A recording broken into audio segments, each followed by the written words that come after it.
Cette vidéo est sponsorisée par NordVPN. Vous pouvez profiter d'une offre à 3,30€ par mois et économiser 68% sur votre abonnement en utilisant le code EXMATERIAE ou en vous rendant sur le lien que j'affiche et qui est présent dans la description de la vidéo. Pour plus d'informations, rendez-vous en fin de vidéo. S'il y a bien un message que j'ai compris avec les derniers livres Harry Potter, c'est que Serpentard, c'est mal. Autant les premiers livres présentés sous une lumière peu flatteuse les Serpentards, autant les derniers livres les rapprochent grandement des jeunesses hitlériennes prêtes à rejoindre les Mange-Morts et Voldemort. Alors, puisque Dumbledore est présenté comme la meilleure âme qui ait jamais accueilli Poudlard, pourquoi est-ce que la maison Serpentard existe toujours ? C'est à ce questionnement que j'avais trouvé une réponse possible en me penchant sur un sujet qui semble pourtant assez éloigné, le prix d'une année à Poudlard. Il y a quelques années, j'avais eu l'occasion de lire un article qui avait tenté d'établir ce prix. L'élément le plus intéressant était l'inscription qui, d'après eux, s'élevait tout de même à 27 000 livres, soit un peu plus de 30 000 € l'année.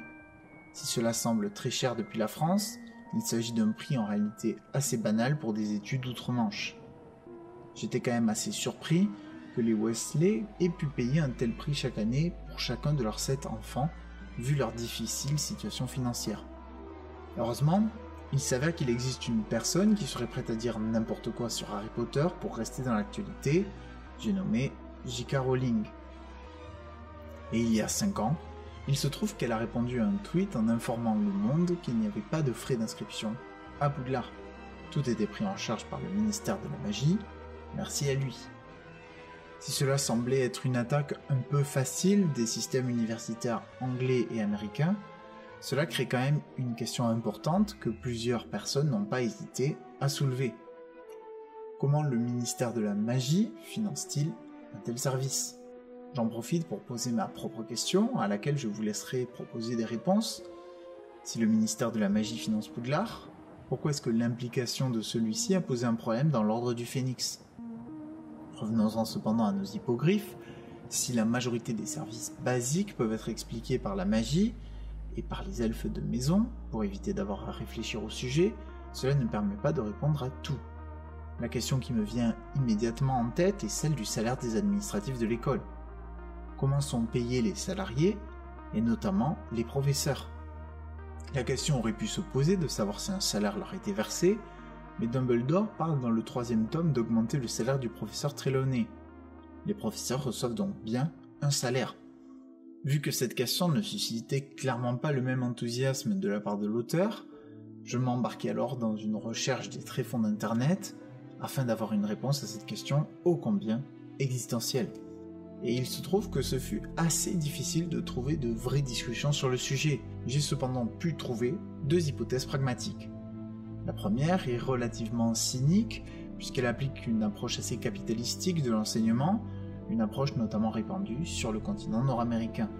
La seconde, au contraire, souligne une zone d'ombre de l'univers d'Harry Potter qui a parfois tendance à montrer une image peu nuancée de son univers. Une des premières choses que j'ai remarqué en écrivant est que la liste du personnel de Poudlard est très courte. La présence des elfes de maison n'est vraiment soulignée que vers la fin de la saga, mais l'omniprésence de ceux-ci dans le fonctionnement de l'école est bien réelle. C'est leur présence qui fait que Poudlard fonctionne presque sans employés. Le corps le plus important est celui des enseignants, alors qu'il n'y a qu'un professeur par matière et qu'elles sont peu nombreuses. Je vous affiche à l'écran les 13 matières enseignées à Poudlard.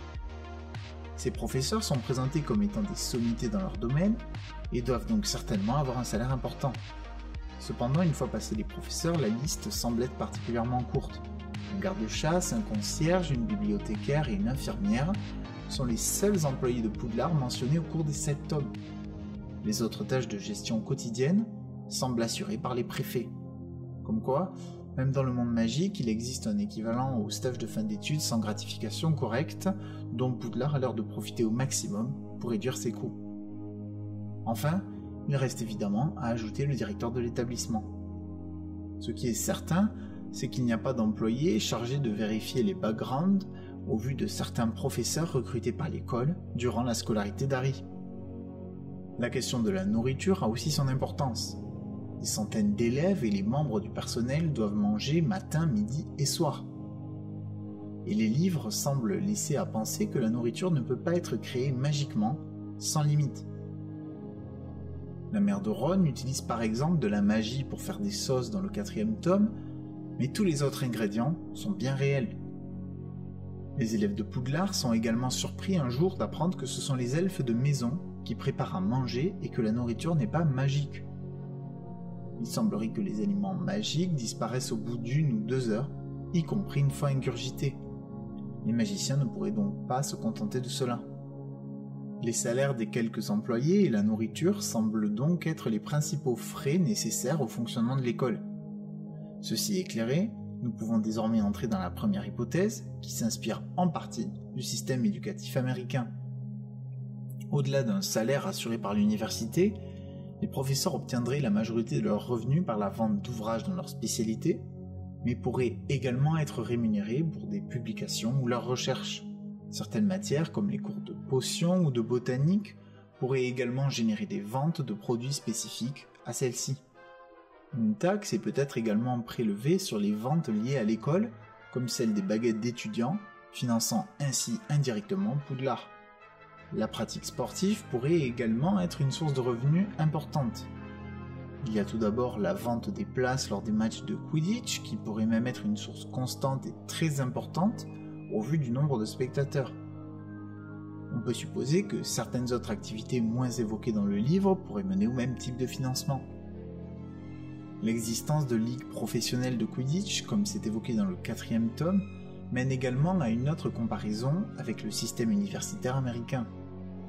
Les scouts des équipes professionnelles peuvent avoir des arrangements avec les écoles afin d'obtenir ces meilleurs joueurs. C'est une source de revenus très importante aux États-Unis pour les joueurs de NBA, LFL ou MLB. Les ligues européennes ont le même type de comportement en termes de repérage de talent, bien que le sport soit beaucoup plus dissocié du système scolaire. La seconde hypothèse est bien plus sombre, mais aussi plus intéressante pour ce qu'elle implique dans le lore de la saga. Dumbledore est plusieurs fois dans les livres présenté comme un progressiste en avance sur son temps, sur de nombreuses causes, et cherchant à lutter contre les injustices. Pourtant, la maison Serpentard, qui est régulièrement montrée sous une très mauvaise lumière, existe toujours.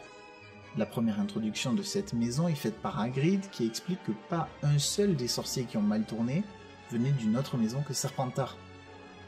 Si ces paroles sont exagérées, puisque Quirrell, Pettigrew, Lockhart, voire même Diggory n'étaient pas des Serpentards, et que des étrangers comme Karkaroff faisaient aussi partie des Mange-Morts, il y a tout de même une forte propension des Serpentards à rejoindre la magie noire, propension qui n'existe pas dans les autres maisons. Celle-ci n'est pas très surprenante lorsque l'on revient sur les éléments qui caractérisent cette maison. Les Serpentards sont décrits comme rusés et ambitieux par le chopeau magique, des qualités qui peuvent mener vers des chemins dangereux lorsqu'elles sont poussées à l'extrême. Le chopeau change cependant de version au tome 5, où il met au premier plan les idées de Salazar Serpentard sur la pureté des lignées Serpentard. Il est difficile de savoir ici s'il s'agit d'une tentative de J.K. Rowling de modifier l'image des Serpentards, ou si le choix-peau est orienté par la réapparition de Voldemort, mais choisissons ce dernier, l'œuvre étant ce qu'elle est. Cette dernière possibilité a des éléments surprenants, car de nombreux Serpentards ne sont désormais plus de sang pur, et Voldemort en est l'un des grands représentants, malgré sa recherche de la pureté. La haine envers les Moldus et toutes les formes de sang mêlé des Serpentards est à partir de ce point mise au centre de l'histoire, mais elle existait déjà auparavant et était même à l'origine de la création de la maison. L'analogie basique avec le racisme est assez claire et de nombreux passages du livre dénigrent clairement cette tendance, notamment de la part de Dumbledore. On en revient alors à la question soulevée au début de cette vidéo, pourquoi la maison Serpentard existe-t-elle encore ? Cette réponse tient en deux problèmes fondamentaux qui découleraient de la disparition de cette maison et de ses élèves. Le premier est le risque de voir apparaître une école concurrente tenue par d'anciens Serpentards. Cette pratique a été vue plus d'une fois dans nos systèmes éducatifs lorsqu'une partie du corps étudiant était ostracisée ou rejetée par la majorité. Une telle solution engendre en plus une perte totale de contrôle sur le groupe en question, alors que l'éducation est le meilleur moyen de rapprocher un groupe adversaire de ses propres positions. Enfin, Et c'est certainement l'élément que Dumbledore garde le plus en tête, du fait de leur prédisposition et leur ambition. Les anciens élèves de Serpentard sont souvent riches. Et que font souvent les personnes riches? Du lobbying, afin de pouvoir peser sur les décisions d'un groupe d'individus qui a besoin de leur argent. Un groupe d'individus comme le ministère de la magie. Dans l'ordre du Phénix, il est fortement sous-entendu que Lucius Malfoy donne effectivement de l'argent au ministère de la magie, qui le réutilise ensuite certainement en partie pour financer l'école de Poudlard. L'aristocratie et les milieux riches du monde magique semblant être en forte concentration chez Serpentard, il devient alors impossible pour Dumbledore de fermer la maison Serpentard, tout en maintenant Poudlard gratuit pour tous les élèves. Et c'est donc avec cette seconde hypothèse que nous résolvons la question de la survie de la maison Serpentard. Si celle-ci existe toujours, c'est parce que ses anciens élèves comptent parmi les plus riches et qu'elle finance majoritairement le fonctionnement quotidien de Poudlard, permettant ainsi à toutes les familles, même les plus pauvres, d'envoyer tous leurs enfants à l'école. Je vous le rappelle, NordVPN a sponsorisé cette vidéo et je les en remercie. Alors quel intérêt pouvez-vous trouver à un VPN alors que vous n'êtes probablement pas un espion du gouvernement, ni un journaliste en investigation? NordVPN est un réseau virtuel privé qui vous permet de naviguer sereinement sur Internet grâce à un double chiffrage de vos données, protégeant votre anonymat. NordVPN vous procurera de nombreux avantages comme l'accès à plus de contenu, une plus grande protection de vos données, le contournement de certaines limitations et une sécurité accrue en ligne. Voici des exemples concrets. Lorsque vous êtes à la recherche du meilleur prix pour un avion, un hôtel ou un train, soyez sûr que vous êtes pisté. Si vous avez déjà vu le prix d'un billet augmenter en quelques minutes, c'est à cause de cela. Avec NordVPN, vous pourrez réaliser vos recherches en toute tranquillité sans vous demander si ce prix est réellement le meilleur. Si vous êtes abonné à un service de streaming comme Netflix, Disney+, ou Amazon Prime, des contenus ne sont parfois pas accessibles selon l'endroit d'où vous vous connectez. Changez votre localisation grâce à NordVPN pour multiplier le contenu qui vous est accessible. Vous pouvez même payer moins cher selon le pays où vous vous trouvez virtuellement. L'interface de NordVPN est très simple à utiliser et vous pourrez connecter jusqu'à 6 appareils Android, iOS, Mac ou Windows simultanément, tout en profitant d'une connexion très rapide. NordVPN est si convaincu de la valeur qu'il vous apporte que si vous n'êtes pas satisfait, vous possédez 30 jours pour changer d'avis et être remboursé. Merci encore d'avoir sponsorisé cette vidéo.